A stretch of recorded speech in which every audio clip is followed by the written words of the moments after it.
Hey, Shapeseteers, Shapezoids, Shapes, persons, people. I don't know what the followers of this community are called. Okay. Anyway, hello. My name is Bins, and I welcome you to episode 7 in Let's Play SHAPEZ Industries, the series in which we play through SHAPEZ Industries, just hitting the record button and finding out what happens together. In the last episode, after having my butt handed to me by the Tier 2 upgrades, we have now reached level 17, and that is something we are going to attempt to get done today. So let's hit the play button, and let's get into the game. Now, first things first. As a matter of fact, I ended last episode on unlocking one last upgrade for this tier, which is the quad stacker. And you know what? I thought I am not going to unlock it before making you a part of that again.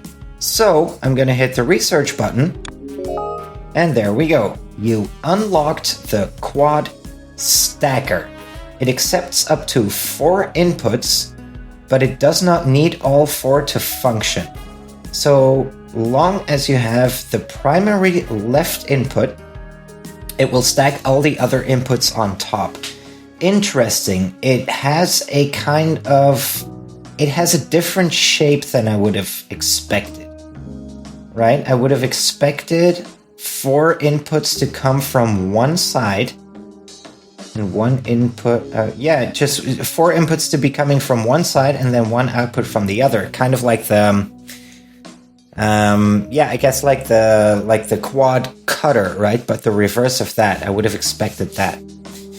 Okay, interesting. So how this quad stacker works exactly, I feel is something I want to figure out. Potentially this episode. Let's see.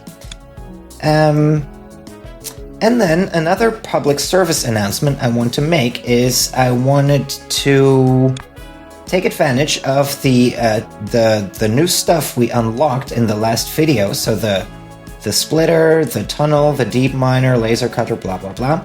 I wanted to take advantage to upgrade my warehouse. So as a matter of fact, what I did is I created a bunch of new stuff with the warehouse. I replaced balancers by smart splitters in many occasions. But more importantly, I created a ton of double stuff. So for example, this machine has the capability of combining up to, 2 belts of each shape. And then it will output 2 belts of the combined shape, right? So this is a double combiner unit. And I tried to set it up so that if I only have one of them, then it only outputs one of them. So that's the thing I did. I did the same thing with the stacker. So this is a dual belt stacker, right? I did the same thing with the painter. So this is a dual stack painter where you can, a dual belt painter where you can input 2 belts of shapes, a full belt of color, and then you get 2 belts of painted color for an output.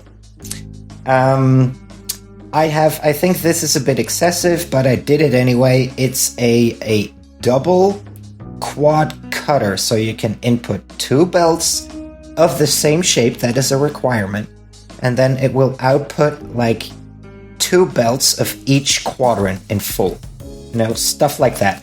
That is what I have been doing off camera, in hopes that it will speed up, leveling up through the following levels.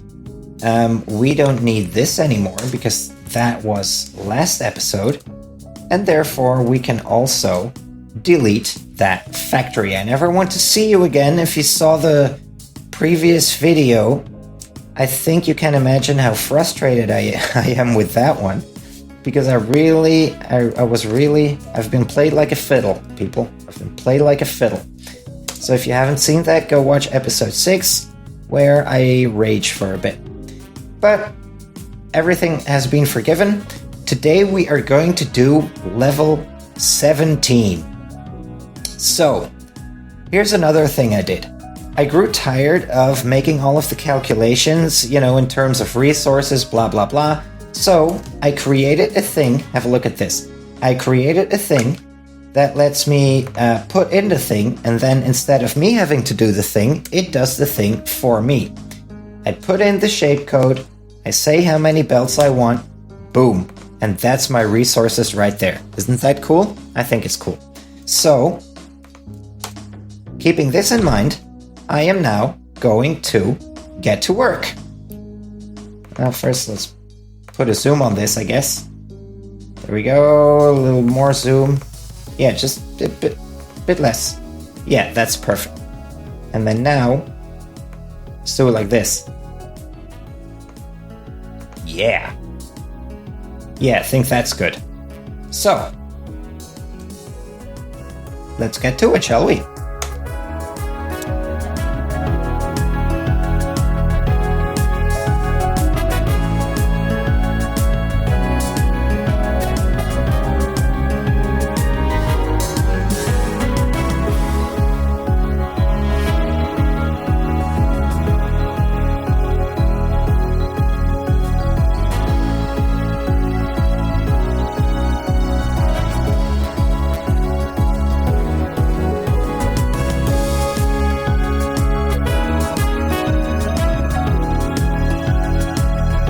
Hey guys, I'm afraid I'm gonna have to switch to the past tense because from this point forward, during recording something went wrong with my audio. I don't know what, but my sound was extremely botched. The sound of my voice, that is. And I decided to do an audio commentary instead. I don't know what happened. I guess my laptop is starting to show signs of aging sometimes. It's pretty unreliable because usually it works fine, but sometimes it just messes up something and I don't know what it is, or I don't know why that is. But yeah. So yeah, this is audio commentary from now on. You see me, just trying to figure out how to assemble the pieces that I need for this machine, and that takes me a little while.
So here you see me do what I generally like to do, which is just, bring all of my inputs together.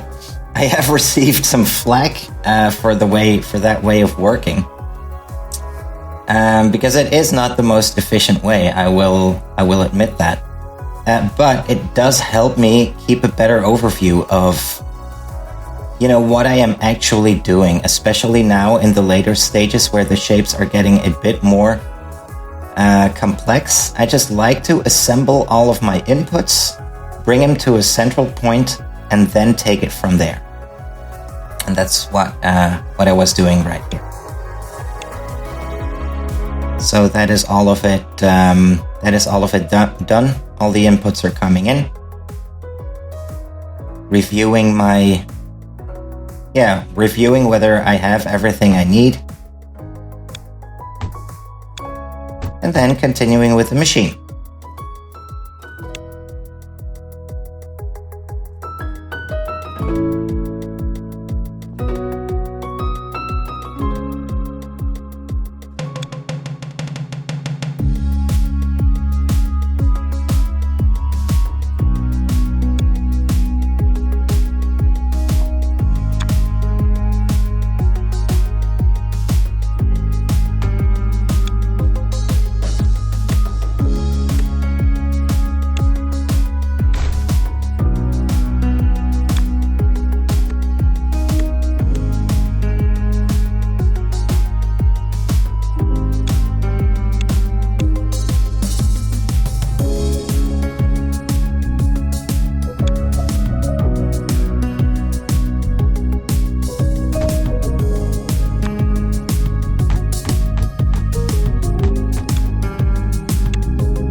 So at this point in time, for the bottom layer of this shape, I realized that probably the best candidate to handle this would be the laser cutter. And since, the laser cutter is a new building for me, I decided to have a look at how it works first and play around with it a bit.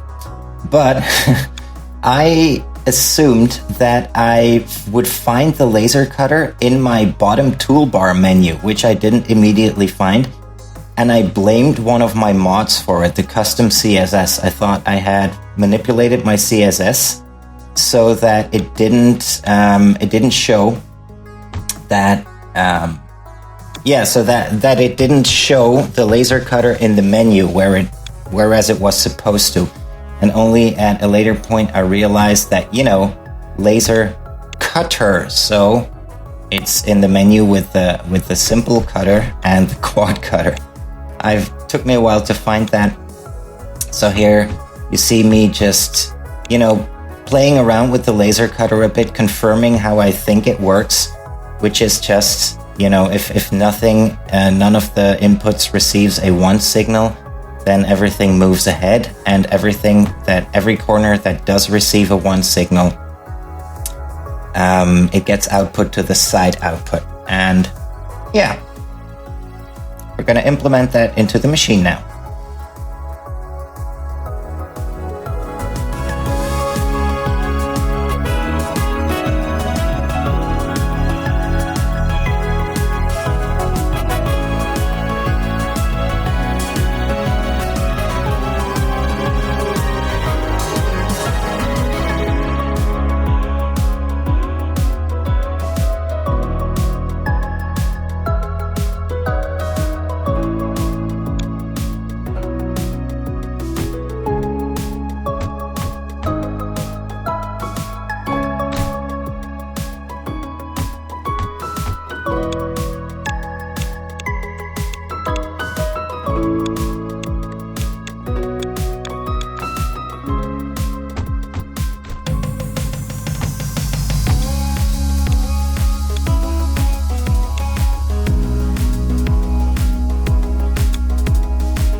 this point, I realized that if you take a diagonal shape and you rotate it 180 degrees, you still get a diagonal shape. So you need a 90 degrees rotation in order to get that full belt. You see me realize that here.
Okay, so here we have gotten to the point where I unlocked the smelter. And at this point I am analyzing that shape a bit and realizing that, or at least assuming that the shape we are building is a shape that is going to return later.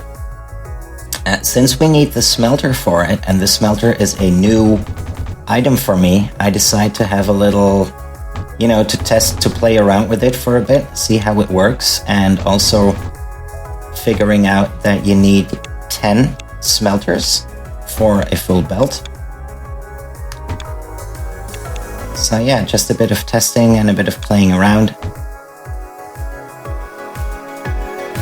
And confirming my suspicion that 10 of these smelters indeed give you a full belt in the long run.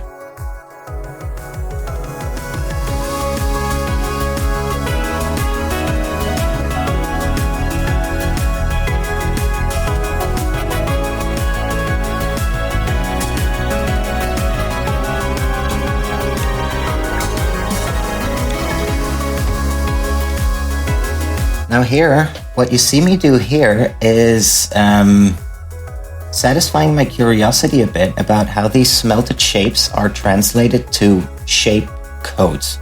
Because those of you that know me will realize that, I am playing this game with, in my mind, a hypothetical future in which I build automated factories, potentially T-MAMs with this. And at that point in time, shape codes are going to be pretty important, right? So here I try to look at them a bit. I create a few shapes and then look at how the codes are assembled in order to try to figure out how the coding works. And while doing this video, I still don't really get it. I think I need to, experiment with more shapes, and then probably I'll figure it out sometime. But as of yet, it's a bit hazy.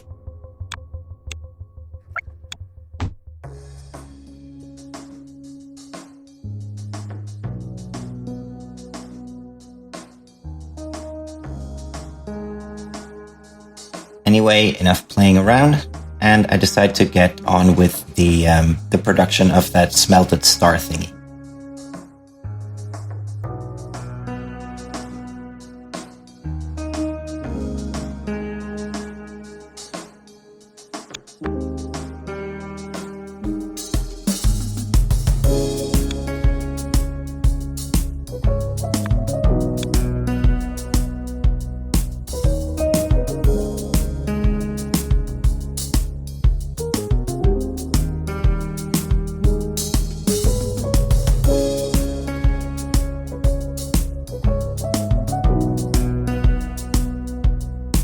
Well, for a while, you're going to see me struggle with the production of stars again.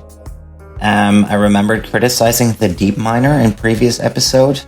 Here, at some point, I remember, apologizing for that because the deep miner is more space efficient, especially for these stars.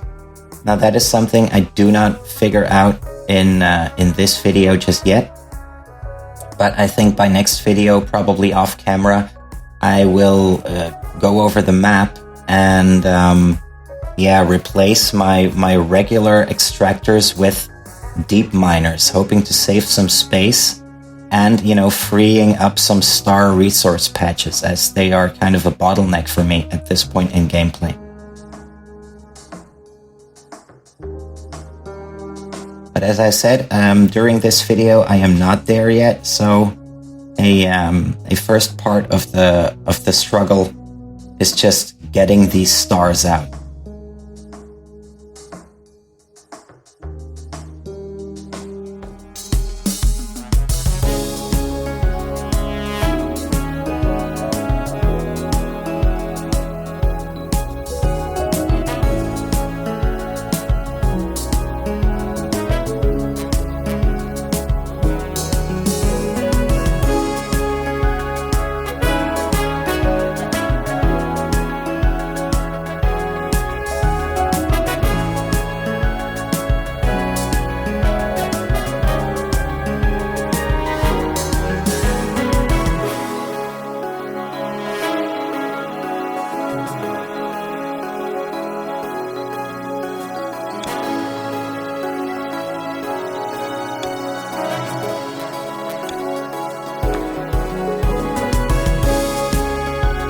So at this point, I have all of my inputs ready. and I'm going to start working on the machine. Now, at a given point, you are going to see me make a mistake, or rather, a kind of, let's call it a calculated risk.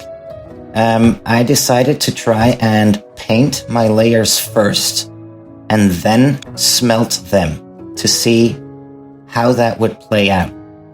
And in hindsight, that is not the correct decision, because smelting apparently burns away your color. So you need to smelt first and then paint. And it doesn't only apply to to stacked shapes, it applies to any shape. So I decided to build a setup first where I paint everything first and then smelt it. And you will see me regret that decision and then having to do it over, and thus figuring out that, the smelter will always output gray shapes.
Here you see me try what happens with one layer, because at first I thought that the issue was the fact that I put a stacked shape in with multiple colors.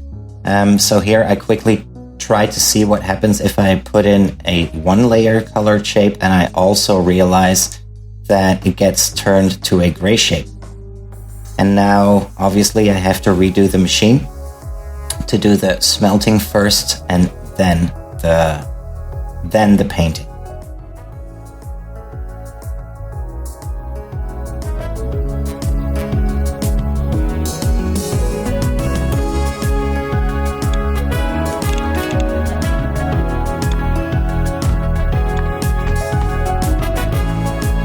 Right about here, I discovered that smart splitting and merging also comes with its downsides.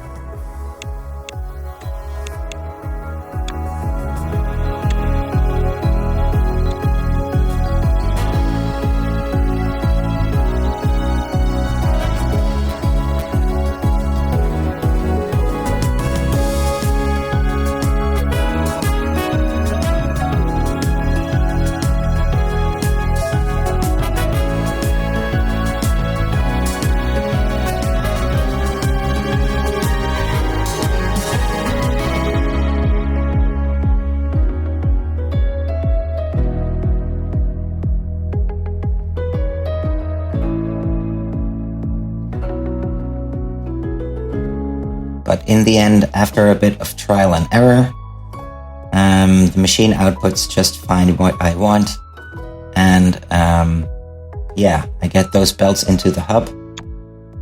And then I decided to stop recording and have the shapes come in off camera. So the recording will stop before we hit those, before we hit the target. I do that off camera. So next video we will start with those shapes having been input to the hub already. And yeah, that's about it for this episode. Again, I'm sorry about the audio. I don't know what happened. And hopefully next time I will be able to do the full video with live commentary again. We will see. Anyway, thank you very much for watching. I hope you had fun. Like, comment, subscribe, you know, the holy triad. And yeah, I hope to see you again next video. Take care, you guys. Bye-bye.